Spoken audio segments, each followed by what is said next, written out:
Hello, it's been a while. I have been very quiet on YouTube. I think it's part of a resting cycle, a really long one, at least a long YouTube resting cycle. And I wanted to talk a little bit about the deconditioning journey for manifestors. Obviously, I can't really talk about other energy types because I don't know what it feels like. I can only, at the moment, share my own reflections. And I think also I have the 3536 channel. I'm very good at talking about my own feelings and experiences. So I think this is what I want to do. So a friend introduced me to human design in January 2021, December 2020. And I didn't really receive that news very well that I was a manifestor. I was a little bit concerned that I'm the energy type that has fluctuating energy. I don't have a stable sacral energy. And it kind of confirmed what I felt my whole life. So I was kind of mourning that a little bit. And I think that is a common reaction for manifestors to mourn. Also other non-sacrals, reflectors and projectors, I think it's common to mourn this. And I think I really stepped into owning my manifestorness and that piece of information. I think it was 4 or 5 months later when I participated in Holly Maree's Deconditioning Week. And I think this is something she still offers on her webpage. I'll put the link below if I find it, and then you can check it out. It was a really transformational week. I actually went all in. I really committed to that week. And after that, I've just, slowly but surely read more and more. I've gotten 2 readings. I've really bathed in human design content and felt and experienced what does this feel like for me? What does having touch as the strongest sense, what does that mean for me? Actually, and especially, when you look back, it's that's really powerful. You start noticing how these things manifest and have manifested in your life without you even knowing what human design is. For me, my skin and my whole skin, scalp, everything is really sensitive and has always been. I'm one of the people who can't swipe off breadcrumbs from a raw piece of wood because, oh my gosh, my whole body just reacts to that. I need smooth surfaces and soft materials on my skin. And I've experimented like this.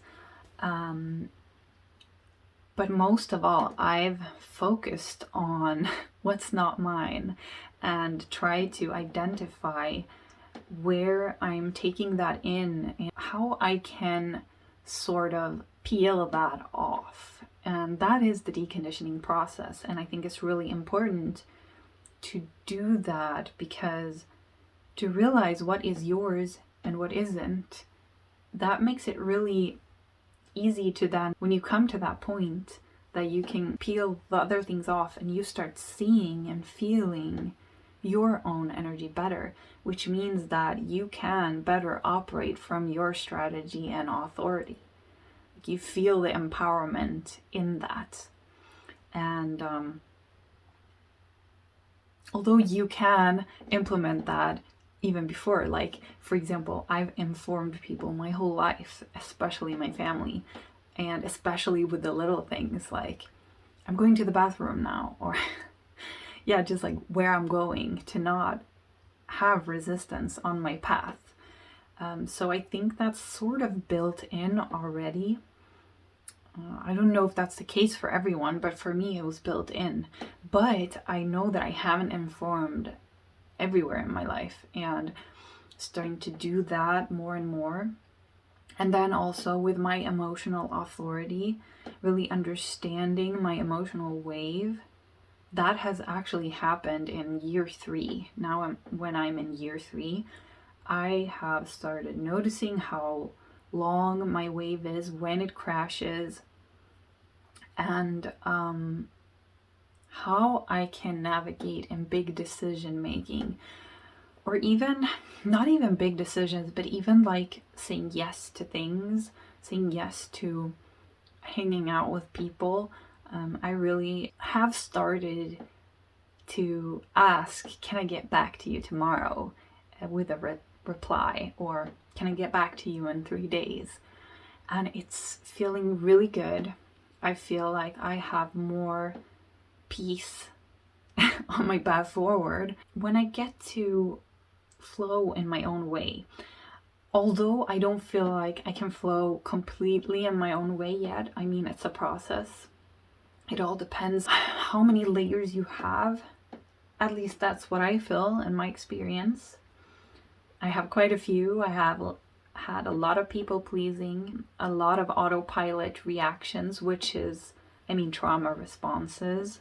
And I'm starting to, be kind to myself in those instances. And I'm starting to build safety, like feeling safe, so that I dare to then flow in my natural flow. So I'm just looking forward to the day when I really, to be honest, don't give a shit and just follow my own current. Although obviously I will compromise along the way. There will be instances where I compromise, for example in family settings, but I won't sacrifice my whole being in those settings, and that is the difference.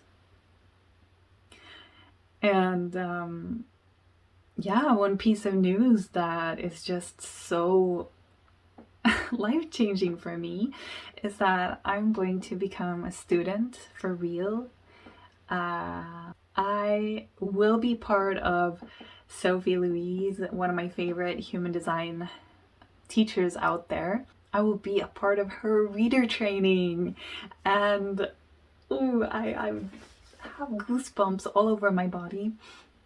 I'm hoping that along that journey, the reader training starts in a few weeks, 9th of May.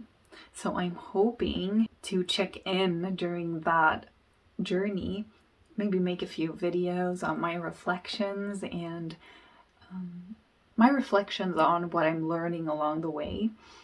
And I really want to post that on YouTube, so stay tuned for that.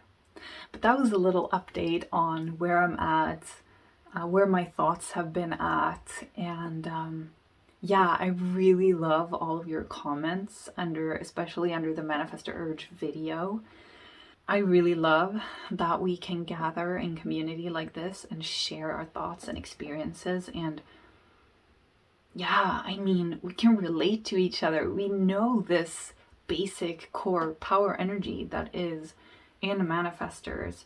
And even if it expresses itself in different ways, I really love connecting with other manifestors. So thank you. And see you in my next video, guys.